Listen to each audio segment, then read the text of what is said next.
Confidence intervals for two population proportions and introduction. We won't find confidence intervals for two population proportions in this video. For that, skip 2 videos ahead. For now, it's just an introduction to get an idea behind what this means. Often we want to compare two proportions from two different populations to see if they have any differences. What do I mean by this? Let's look at an example. In a random sample of roughly equal numbers of US men and women, the Pew Foundation found in 2013 that 23% of men in the sample they took believed that research using embryonic stem cells is morally wrong. For the women, 21% believed it was morally wrong. In this example, we have two groups, a group of men and a group of women. The idea is we ask them their opinion on a topic, and then we try to see if they have differences in opinions. So notice that we have two sample proportions. These are not population proportions because we have taken a sample of people and calculated a number based on it. We didn't look at every single man and every single woman. So our two sample proportions are 23%, which is 0.23, and 21%, which is 0.21, for the men and women respectively. Do you think that based on this study, we can conclude that a greater percentage of men than women believe that embryonic stem cells research is morally wrong? If you're thinking yes, the answer is actually no.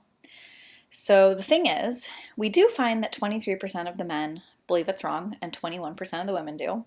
The problem here is that we are looking at sample proportions or percentages, not population percentages. So although for these specific samples we find that more men believe it's wrong than women, we don't know if these numbers are going to be the same for the whole population of men and the whole population of women. We have to be very careful when we deduce something from a sample. In order to answer this question, we need to look at something called confidence intervals for two proportions. When comparing two numbers, for example, if we want to compare 23% and 21%, we subtract them. What do I mean? Well, if we want to compare 14 and 6 to see how far apart they are, we would subtract the numbers to get 8. And then this number 8 is it's the number of how far apart 14 and 6 are. How different are they? The bigger 8 is, the bigger the difference is, well, the bigger this number here is, the bigger the difference between the numbers is. Okay, so if we want to compare population proportions from two populations, we would want to look at P1 minus P2. We usually don't know what P1 is and P2 is because it's hard to take a census and find these numbers. It's hard to ask every single person in the population a question. Since we don't know the population proportions usually, what we do is we look at our two sample proportions, P1 hat and P2 hat, and we subtract them instead. This gives us a statistic, or a number based on a sample. Okay, so what do I mean by this? In our example that we just looked at, where we found that 23% of men found that stem cell research was wrong and 21% of women believed it was morally wrong, we can't find P1 minus P2 because we don't know P1 and P2. We can, however, find P1 hat and P2 hat, since we do know these numbers. So if we subtract P1 hat minus P2 hat right here, we get negative 0.02. I'm assuming P1 hat is the women's sample proportion and P2 hat is the men. So group 1 is the women, group 2 is the men. Now this number here tells us about how far apart these numbers are. It also tells us that the first number is smaller than the second number because when we subtract we get a negative.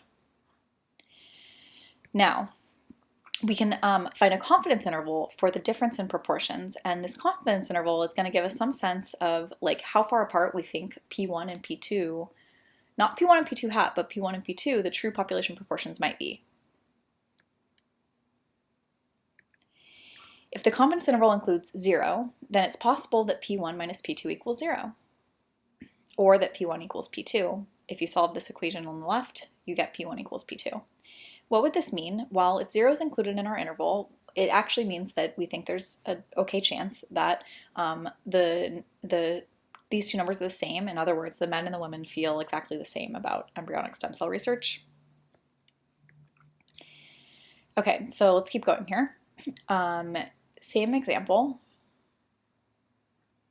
but we're going to say that in 2013, 2,000 men and 2,000 women were randomly selected for the study, And then interviewers reported that the proportion of men who felt that embryonic stem cell research was wrong was 0.23, and the proportion of women was 0.21.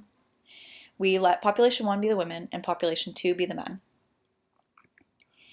The 95% confidence interval for people who feel this way is negative 0.046 to 0.006. Now, I'm just giving you guys the confidence interval for now. We'll learn how to find that soon. Now, what does this mean? It means that we think that the true difference between population proportions, P1 minus P2, could be as small as negative 0.046 or as large as 0.046, or maybe any number in between these two numbers. Note that since 0 is in this interval, so 0 is between these two numbers, we think it's possible that the difference between P1 and P2 is 0, in other words, that P1 equals P2. So our confidence interval, it's showing us like all the plausible ranges of P1 minus P2s. It could be a negative number, it could be a positive number, it could be 0. Now, there's actually kind of complicated formulas that we have to use to find confidence intervals for two proportions. So if you're looking at this slide and freaking out because it looks so complicated, don't worry too much because we're going to use StatCrunch to find these. So in particular, you guys won't ever have to use these equations and do this by hand unless you want to and feel like it would be, fun or something.